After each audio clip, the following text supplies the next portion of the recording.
So, welcome to another session of Conversations Under Insulations. This is about having a good conversations on asset integrity and CUI, which is a big problem in the industry. I'm happy to welcome back our panel expert, Philip Enegela from INEOS. He's been a vocal expert, vocal advocate of CUI management best practices in various forums, and happy to have Philip in this conversations. Welcome, Philip. Thank you very much, Prafull, and it's a pleasure to be here. In the last episode, we discussed about CUI problems in the petrochemical industry, and then thanks for giving good insights on that. You did touch upon hot insulations and cold insulations, as well as you did touch upon pipelines versus equipments, and also specifics about where exactly are the prone locations and why that happens. So in this session, we are talking about mitigations and best practices about CUI management, especially from the perspective of petrochemical industry, as you see. So let's start with CUI is a big problem, obviously. And last time you said 80-20, 80% volume is in pipelines and 20% in equipments. So let's start with pipelines. How are you managing the problem of CUI in pipelines? Is it inspections, RBI, or corrections, mitigations? What is the overall thought? So that's a really excellent question, because when most of the equipment were designed, or most of the piping was designed, we had a definite design life for them around 20-25 years, and most of the assets that we have around now have exceeded that design life. So the barriers we put in place would have long since degraded. So we need to reinstate those barriers, and we do that by ongoing maintenance on CUI campaigns. We also have inspections that are of a statutory nature, so we would need to conduct those inspections, and we would still need to take the insulation off, have a look under, and reinstate any lost material in terms of wall thickness, and therefore also have the opportunity to do some fabric maintenance, replenish the coating that we've already degraded. So it's a varied or a hybrid approach, in that we do some ongoing maintenance. We might be able to do some maintenance of the cladding system to prevent water from going in, restore the barriers that we've talked about, the thickness of the material to prevent loss of containment, or we put in a new coating system. Also, we would also want to use new insulation as well. So those are some of the strategies that we have. More recently, we've started adopting risk-driven strategies as well. So this is on the basis of assessing the risk of CUI. What is the probability of CUI? Where does it tend to occur? And then what is the consequence? And the combination of that probability and consequence will give us the risk, which will then apply and determine what to go after and when to go after it. Ultimately, it means that it's quite a big spend that we're looking at, because, as I said, the piping is really, really lengthy. So where do you start and where do you finish? So it needs to be prioritized, it needs to be risk-driven, and that is the approach that industry has taken so far. You're saying that CUI management can be done with risk-based inspection approaches, which is what a lot of petrochemical industries have been adopting as well.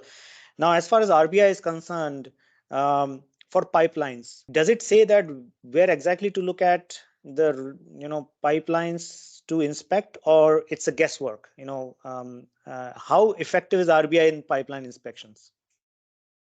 As with many concepts that we have in engineering and many ideas, it depends on the rigor to which you have conducted the assessment. So first of all, you need to assess the threats that are applicable to the piping. You need to develop systems that work properly. So first, you might have a software system that helps you to do this. It needs to be properly developed to the best practices that we have and the guidance standards. The second thing that we need to also do is to correctly assign the corrosion circuits that we have on the plant. And then we start to look in depth at the damage mechanisms that occur, CUI being one of them, and that's why we're talking about it today.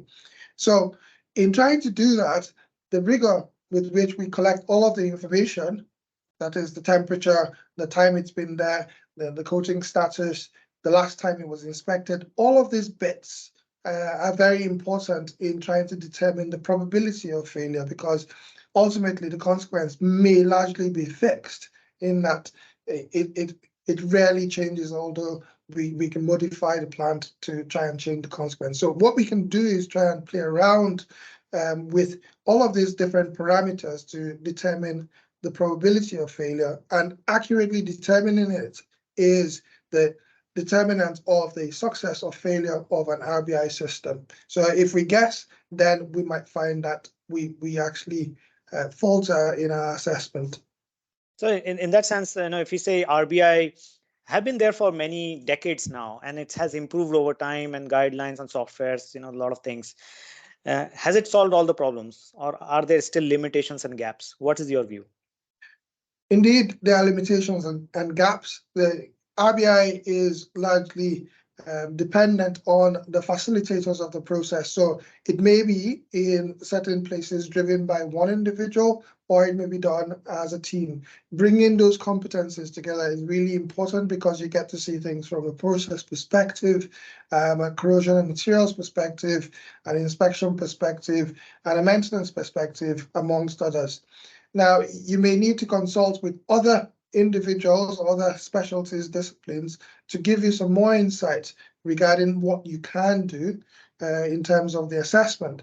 But at the end of the day, RBI will depend on the amount of information you've collected, the rigor to which you have assessed that, and to a large extent, the output and how you've acted upon it. So you might have done an assessment 20 years ago, but not refreshed the information.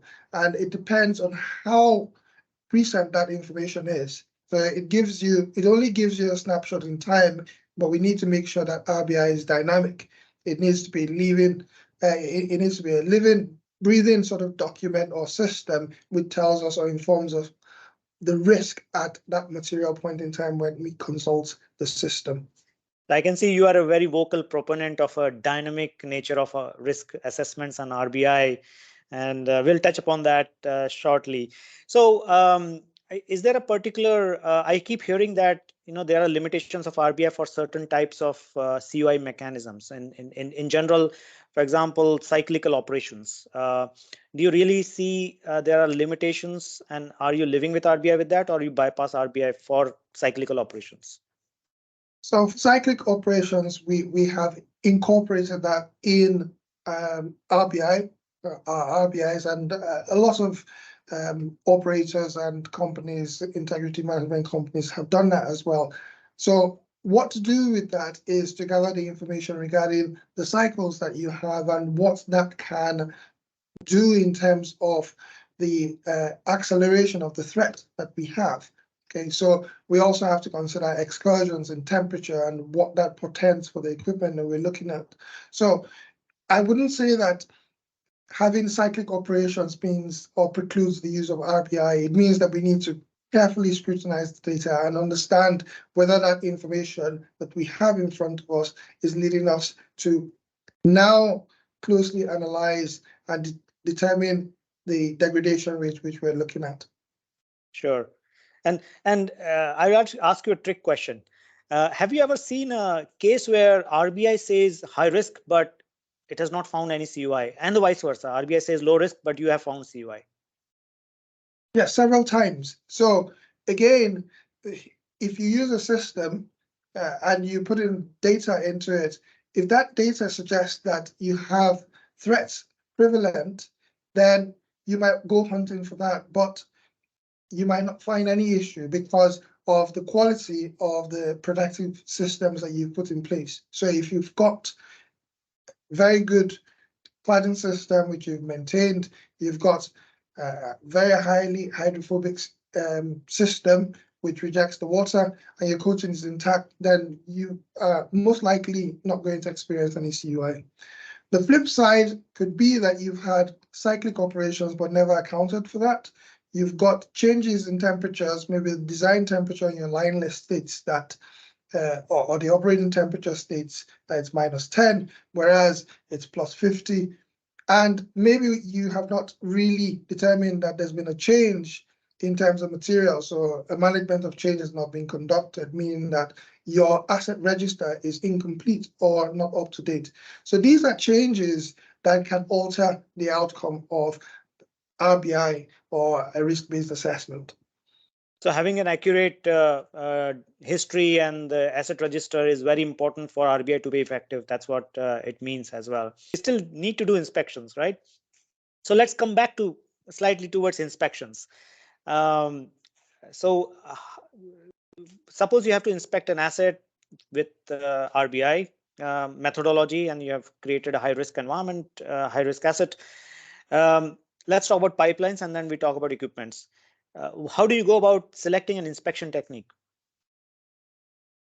So again, you've got to think about the damage mechanisms that you're going to, that the equipment will experience. So once you do an assessment, you consider the materials, construction, the operating conditions, the locations where the damage will tend to be prevalent, and then you will then select the technique for that is appropriate to detect the degradation that will ensue. So if you have a stainless steel, for example, you will have to select a different technique from a carbon steel. If you have long lengths of pipelines or piping, you would probably want to use a technique that we refer to as guided wave, as opposed to using spot UT checks. So these techniques are selected via an assessment that has been done to understand the degradation mechanisms, the locations, susceptible locations, and then the applicable techniques. So let's talk about specific techniques to start with. So let's talk about X-ray. I mean, how often do you X-ray, and do you use X-ray, and where do you use them? I mean, where are they applicable? How effective are they? So we haven't used a lot of X-ray on sites that I have been to and worked in. We've tended to use other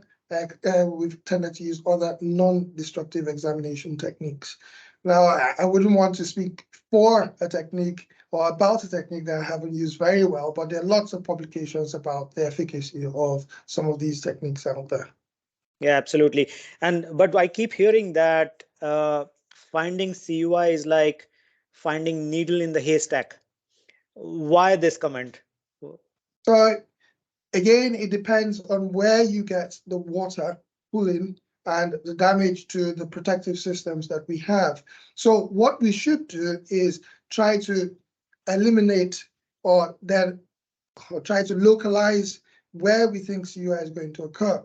So we should have some telltale signs that will point us in the right direction. So if you've got lots of rivulets or signs of salt accumulating on the equipment, then that should tell us that we should get a pool of water at the bottom if we strip off the insulation.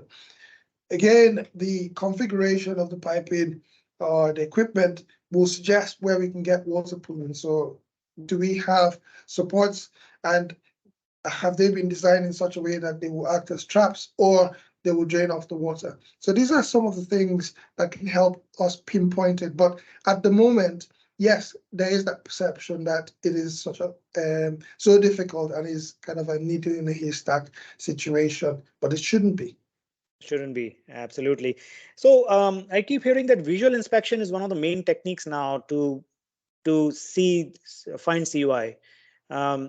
What does it mean? And does it mean removing the insulation partially, fully? What do you think? So yes, visual inspection is an inspection technique that has been relied upon for very many decades now. And this essentially is having a look at the insulation system. So with visual inspection, you can look at the insulation system, and it can be a general visual inspection conducted from a distance or standoff, or it can be a close visual inspection where you're up close. And you then can decide whether you've got ingress into that insulation system. What then follows may be removal of the cladding insulation and then examination of the actual component, let's say piping or equipment.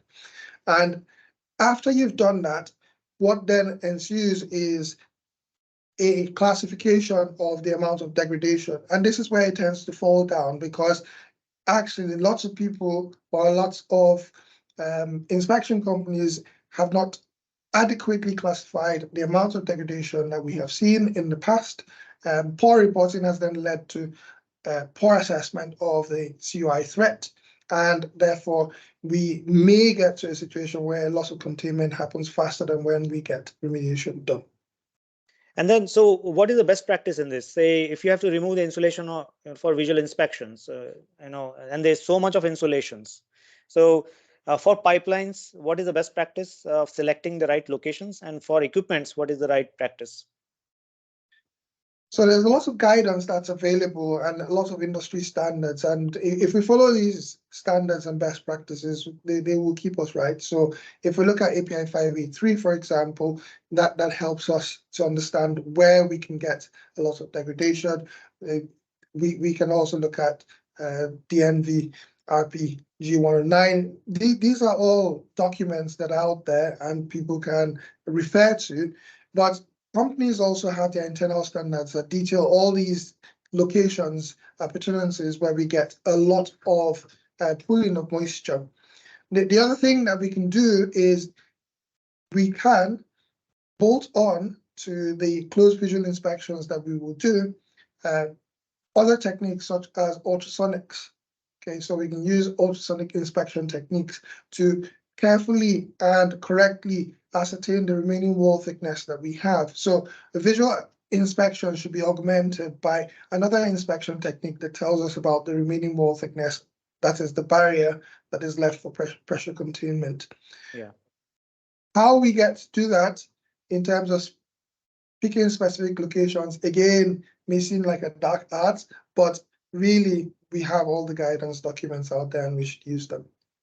So let's talk about, we talked about pipelines and some guidelines around it. Let's talk about equipment, say columns, production columns, and pressure vessels. Is the strategy of CUI management different than pipelines on those cases? And if yes, how? If not, how? So yes, it's slightly different because these towers, for example, are quite tall structures, and the technique there has to do with a lot of scaffolding to examine the insulation system and make away with the cladding and insulation and all of that. It also depends on what we find. So in order to conduct a visual inspection, we probably need to build very high scaffolds. We probably need to do even sub-levels of scaffolding, and that is very time-consuming and expensive. Compared to piping, which may be accessible, in some cases, we will still need to build scaffolding. But when you look at the complexity of the towers that we have, particularly in petrochemicals, refineries, chemical companies, this sort of presents a different challenge, if you like, compared to just normal piping. Absolutely. I mean, they're so inaccessible, so high that the cost of scaffolding is high. Do you ever get this challenge of, getting budget approvals at all, in the petrochemical companies for building such a scaffolding, or, do you have enough data to justify that? So again, we are always resource constrained, and you can't go after every single one of them because in some cases, the assessments may suggest that you don't actually have a threat there, but in reality, you may have a threat. So as I did touch on earlier, this is where an inappropriately researched RBI system, shall I use that term, or an RBI system that doesn't have the right information may lead you down the wrong path. So in terms of budget, yes, we're very much constrained, and you may not get to inspect every single item that you wish to. So in that sense, I keep hearing rather than scaffolding, do a rope access for specific locations of inspection. Do you see the growing trend of rope access, or they are limited? So rope access may be one of the techniques that can be used, but there are certain risks that may come with using rope access, and there are certain locations that may not be accessible when we do rope access. And of course, we've got to think about the reach when you're doing rope access or you have rope access operations. So doesn't always work out as well as it should.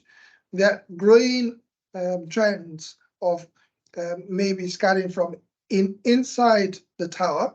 Also, you use you still have the insulation system in place, and if you have removed the inventory from the tower, for example, you can scan internally. So that is using UT.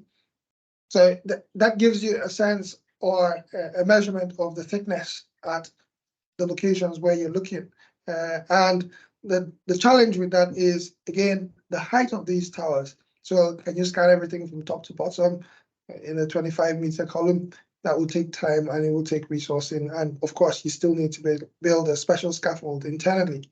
So these are the challenges. Sure. And recently now, moving on to new methods. Now, recently, obviously, I champion as well monitoring techniques, and CUI monitoring is my favorite topic as well. So CUI monitoring have come a long way, and a lot of different techniques have been coming up in CUI management and monitoring humidity, moisture, and even corrosion rates, and linking back to risk. How do you see this growing trend, and where do you see this going? So monitoring is a new tool in the toolkit that we have. It doesn't state or negate the requirement for any of the other traditional techniques that we have. The reason why monitoring is actually beneficial is that it then starts to give us a fighting chance to get ahead of the problem, because in a sense, we then localize where these issues are. We can pinpoint to some degree of accuracy where we will get degradation, and it depends on what we're monitoring. And I believe that monitoring for CUI has actually been born out of an idea which we had in terms of monitoring for internal corrosion. So if we're able to do that, and we have done that successfully for decades, I believe that monitoring for CUI would be another tool in the toolbox to enable us identify and proactively mitigate the CUI issue. That's great. Great to hear. I would like to take a step back and really ask you, Philip, when you hear the word CUI, what is the main 2 or 3 sentences come to your mind? How do you manage it? What is the headache? If there are so many things already around, being inspections, guidelines, why you still be awake at night because of CUI? Right. So because we're so behind the curve, and because of the budget constraints that everyone faces, every business faces, then you don't typically keep up with the program. So you might start a good program, but other issues may come up and we may need to divert the funding elsewhere. The other issue is, as I did touch on, we get a lot of the issues on piping, and the vast majority of the piping may go for a long time without any inspections or any detection happening. Okay, so just looking at the sheer length of piping, it is almost an impossible task to cover all of it the way we would like to.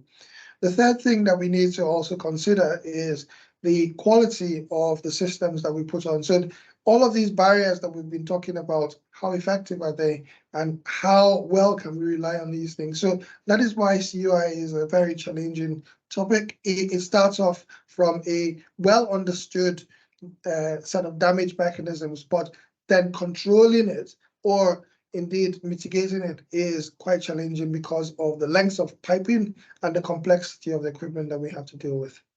So to summarize, I think what I get it from this discussion is CUI continues to be an issue, but there are best practices guidelines like API 581 and DNV guidelines. There are inspection techniques, NDT, but still it's now a question of not that we don't have the best systems, even coatings are there, insulations are there. It's a question of how do we balance out the resources and spend the money in the right way rather than using all the tools in the arsenal. So it's the question to inspection engineers is more about optimization of resources and prioritization of resources. And also the vastness of this problem in the pipelines is so high that the optimization becomes even more a challenge. So I would say that's my takeaway as well. The problems which chemical industry faces in general. Thanks, Philip. It was a great, insightful session, and happy to have you here as an expert in the topic. And we'll continue to have conversations under insulations discussions in the next few episodes. Thanks everybody, and see you in the next session. Thank you very much for having me, Prafull, and it's been a pleasure speaking to you.